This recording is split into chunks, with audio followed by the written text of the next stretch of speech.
Hello friends, unique recipe Roksana চ্যানেলে তোমাদেরকে অনেক অনেক স্বাগত। আজকে আমি রান্না করছি লোভনীয় ghondhoraj এগ মোমো। বাঙালি ট্রেন্ডে গা ভাসাতে ভালোবাসে বরাবর খাদ্যরসিক বাঙালি নতুন ট্রেন্ড ghondhoraj মোমো, যার স্বাদ ঘ্রাণ আর সৌন্দর্য ছোট থেকে বড় সবার মন জয় করেছে। Steam momo, fry momo, pan fried momo বা তন্দুর মোমো আর সবই অতীতে মোমো সব রকম ছাপিয়ে এই মুহূর্তে জনপ্রিয়তার শীর্ষে রয়েছে ghondhoraj মোমো। ভিডিওটা তোমরা কেউ স্কিপ করবে না, ভিডিওটি না টেনে তোমরা প্রথম থেকে শেষ অবধি দেখবে। আশা করছি আমার এই ভিডিওটি তোমাদের ভালো লাগবে, আর ভালো লাগলে লাইক শেয়ার এবং সাবস্ক্রাইব করে দিও, পাশে থাকা বেল আইকনটি অবশ্যই করে প্রেস করে দিও। চলো দেরি না করে চট করে একবার এই রেসিপিটি দেখে নেওয়া যাক। প্রথমে একটা বলে 1 কাপ পরিমাণ ময়দা নিয়ে নাও।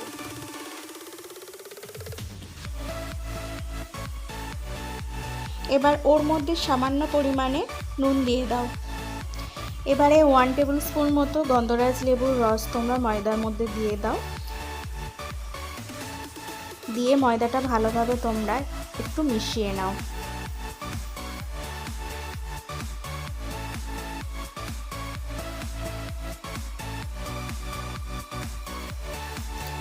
ময়দাটা ভালোভাবে মেশানো হয়ে গেলে ওর মধ্যে 2 ফোঁটা তোমরা গ্রিন ফুড কালার দাও। এটা একদমই অপশনাল, তোমরা দিতে পারো আবার নাও দিতে পারো। দিয়ে ভালোভাবে তোমরা ময়দার সঙ্গে ফুড কালারটা মিশিয়ে নাও। ভালোভাবে মেশানো হয়ে গেলে তোমরা অল্প অল্প জল দিয়ে একটা ময়দার ডো বানিয়ে নাও মোমো তৈরি করার জন্য। ডোটা তোমরা খুব শক্তও করবে না আবার খুব নরমও করবে না।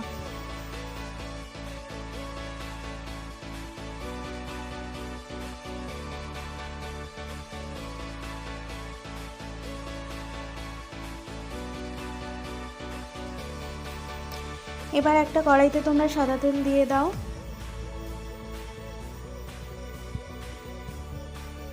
তেলটা ভালোভাবে গরম হয়ে গেলে ওর মধ্যে তোমরা আদা রসুন কুচিটা দিয়ে দেবে। দিয়ে একটু ভালোভাবে নাড়াচাড়া করে একটু ভাজা করে নাও।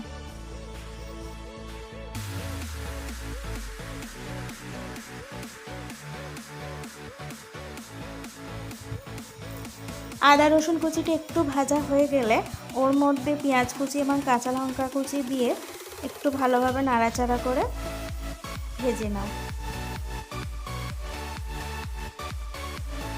পেঁয়াজটা একটু ভাজা হয়ে গেলে তোমরা ওর মধ্যে কুচানো আলুগুলো দিয়ে দাও। দিয়ে একটু ভালোভাবে নাড়াচাড়া করে নাও তেলের সঙ্গে। আমি এখানে আলু ব্যবহার করেছি, তোমরা চাইলে যে কোনো ভেজিটেবলস দিতে পারো। দিয়ে তোমরা এই ডিমের মোমোটা তৈরি করতে পারো।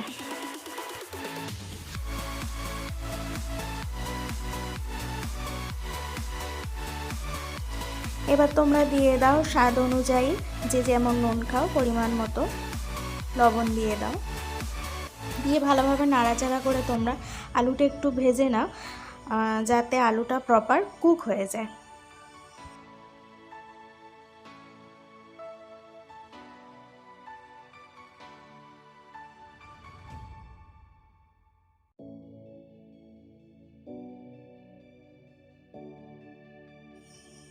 যখন দেখবে আলুটা প্রায় সুন্দরভাবে লাল লাল করে ভাজা হয়ে গেছে, তখন ওর মধ্যে 2টো ডিম দিয়ে দাও। দিয়ে দাও সামান্য পরিমাণে নুন।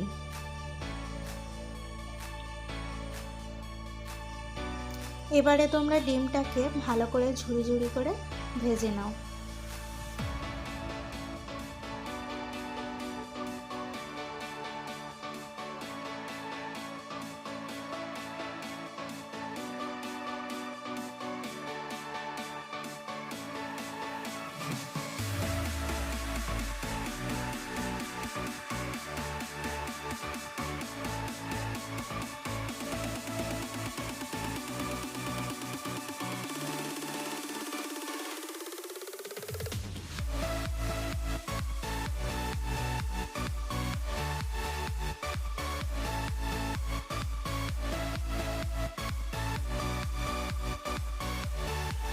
ডিম এবং আলুটা ভালোভাবে ভাজা হয়ে গেলে মোমো পুরের জন্য তৈরি হয়ে যাবে।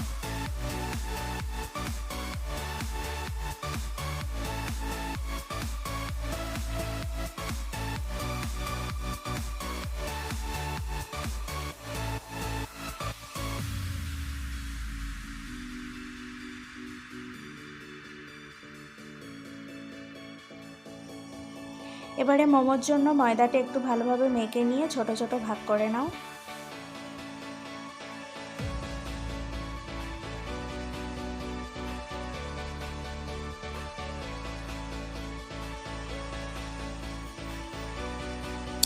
এবারে তোমরা ভালোভাবে বেলে নাও, ছোট করে লুচির মতো করে বেলে নাও।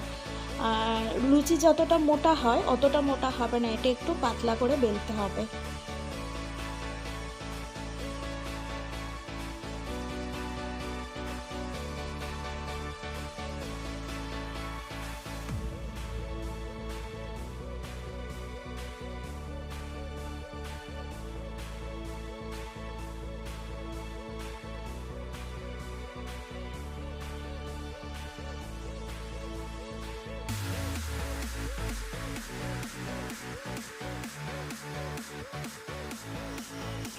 বেলা হয়ে গেলে ওর মধ্যে আলু এবং ডিমের যে পুরটা তৈরি করে রেখেছিলাম ওইটা দিয়ে তোমরা এক এক করে মোমোর শেপে করে নাও।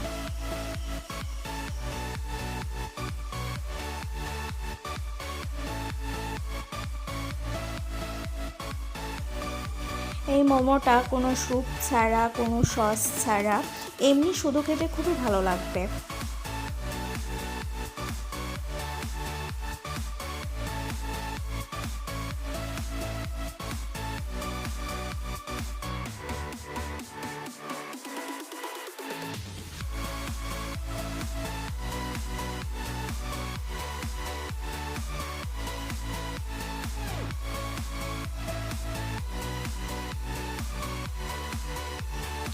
এইভাবে তোমরা একে একে সব মোমো তৈরি করে নাও।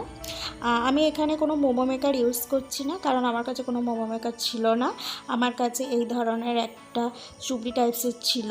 তোমাদের কাছে যদি মোমো মেকার থাকে তোমরা মোমো মেকারে করতে পারো, এবং যাদের কাছে মোমো মেকার নেই তারা এইভাবেও বাড়িতে ট্রাই করতে পারো। মানে এই রকম টাইপসের যদি তোমাদের কাছে কিছু থাকে তোমরা তাতেই ট্রাই করতে পারো।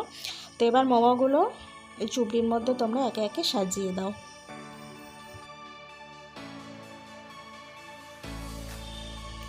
আমি এখানে একটা গামলি নিয়েছি, তার মধ্যে তোমরা কিছুটা পরিমাণ জল দিয়ে দাও মোমোটা সিদ্ধ হওয়ার জন্য। আর এখানে আমি একটা কথা তোমাদেরকে বলে রাখি, গামলিটার সাইজ এইরকমই হতে হবে। তোমরা যে জায়গাটা করে মোমো করবে সেটা যেন পুরোপুরি কভার করে নেয় গামলিটা, বাতাস যেন বাইরে একটু বেরোতে না পারে। এবার তোমরা ঢাকা দিয়ে 10 মিনিটের জন্য মোমোটা সিদ্ধ করে নাও। 10 মিনিট সিদ্ধ হয়ে গেলেই রেডি হয়ে যাবে গরম গরম গন্ধরাজ এগ মোমো। এটা তোমরা সসের সঙ্গেও পরিবেশন করতে পারো।